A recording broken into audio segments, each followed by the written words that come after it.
El Parlamento Europeo acaba de aprobar el Pacto sobre Migración y Asilo, una enorme reforma de la política migratoria de la UE.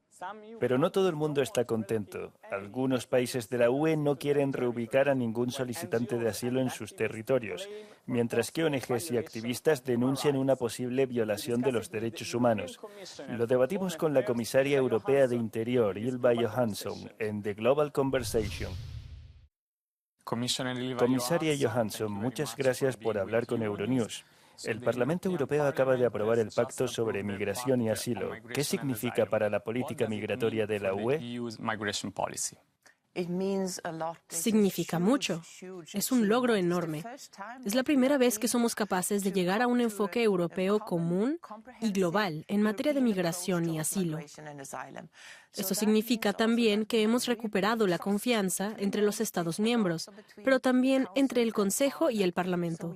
Así que somos mucho más fuertes en lo que respecta a la migración y el asilo, tanto en una mejor protección de nuestras fronteras, una mejor protección de los derechos fundamentales de los solicitantes de asilo y las personas vulnerables. ¿Puede garantizar que no se violarán los derechos humanos, por ejemplo, mediante detenciones injustificadas o devoluciones de personas migrantes a terceros países no seguros? Sí, porque está muy claro en la legislación que estamos reforzando la protección de los derechos fundamentales de los solicitantes de asilo, el derecho a solicitar asilo y salvaguardias específicas para los más vulnerables. Uno de los elementos es el mecanismo de solidaridad. Pero los primeros ministros de Polonia y Hungría han reaccionado sugiriendo que no aplicarán ese mecanismo en sus países. ¿Qué ocurre si no lo hacen? Debo decir que estoy bastante convencida de que los Estados miembros aplicarán el pacto ahora con bastante rapidez. Parece que están bastante impacientes por llevarlo a cabo y estoy convencida de que también lo aplicarán. Pero en concreto, ¿qué pasa si no lo hacen en términos de las herramientas que la Comisión tiene para evitar esto? Bueno, la Comisión tiene las herramientas que tenemos en toda la legislación, y es que podemos utilizar la infracción. Pero debo decir de nuevo que no creo que eso ocurra.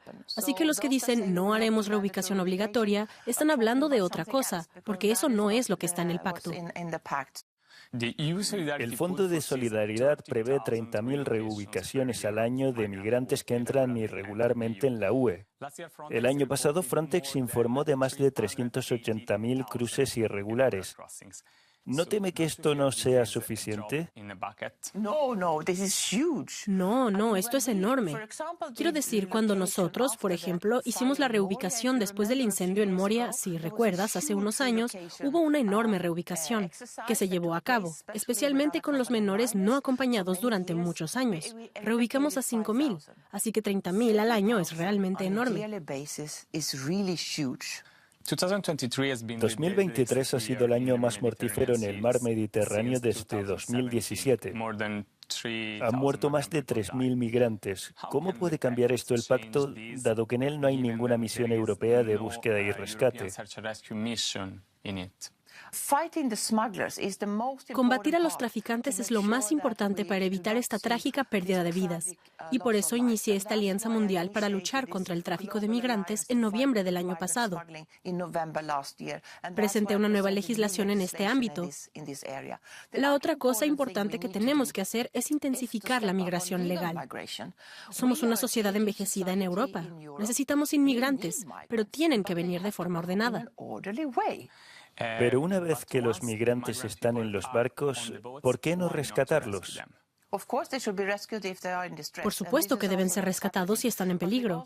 Y esto es también lo que está ocurriendo. Pero también sabemos que, aunque las operaciones de rescate aumentan cada vez más, todavía se pierden muchas vidas. Porque cuando estás en un barco, en estas condiciones meteorológicas, hay un enorme riesgo. Y por eso tenemos que prevenir estas salidas desde el principio. Hablando también del mar Mediterráneo, el memorando con Túnez y el acuerdo con Egipto forman parte de la dimensión exterior de la política migratoria de la UE. ¿Cómo garantizar el respeto de los derechos humanos en estos países? Podemos asegurarnos, por supuesto, y nos aseguramos de que el dinero de la UE y lo que hacemos nunca viole los derechos humanos. Y tenemos un gran escrutinio de eso. No podemos estar seguros de que lo que ocurra fuera de lo que estamos haciendo pueda ocurrir en el país.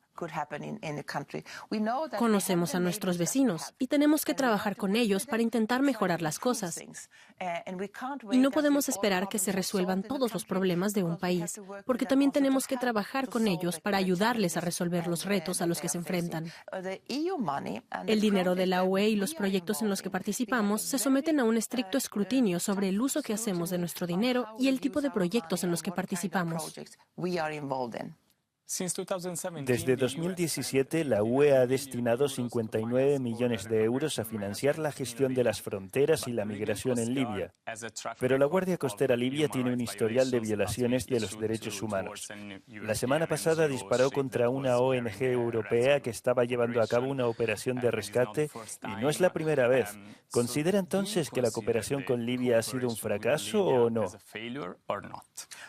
La cooperación con Libia es difícil, tenemos que decirlo.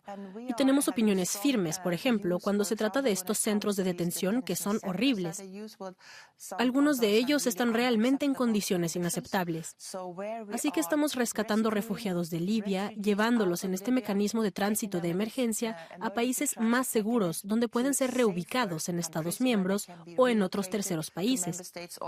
O también estamos apoyando, a través de la OIM, el retorno voluntario de migrantes fuera de Libia. Y también tenemos que apoyarles en las tareas de búsqueda y rescate, para que la gente no pierda la vida en el Mediterráneo. ¿Se refiere a la búsqueda de rescate llevada a cabo por los guardacostas libios?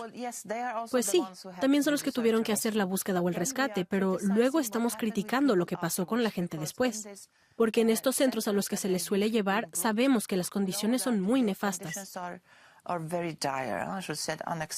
Y acabo de decir inaceptables. Y por eso pedimos a los libios que cambien esto y que cierren estos centros y que pongan fin a estas detenciones arbitrarias de migrantes. Un Estado miembro de la UE, Italia, está externalizando la tramitación de algunas solicitudes de asilo a Albania, que no es un país de la UE. ¿Es este el camino correcto? El plan es llevar a las personas que están siendo rescatadas en aguas internacionales, no en aguas italianas, y desembarcarlas en el centro de Albania, donde sus solicitudes de asilo, si las solicitan, serán procesadas por las autoridades italianas de acuerdo con la legislación italiana. Y si tienen derecho de asilo, serán llevados a Italia. Este es el plan. Veremos cómo funciona. Pero creo que es un camino muy específico para Italia. Muchas gracias por estar con nosotros, señora comisaria.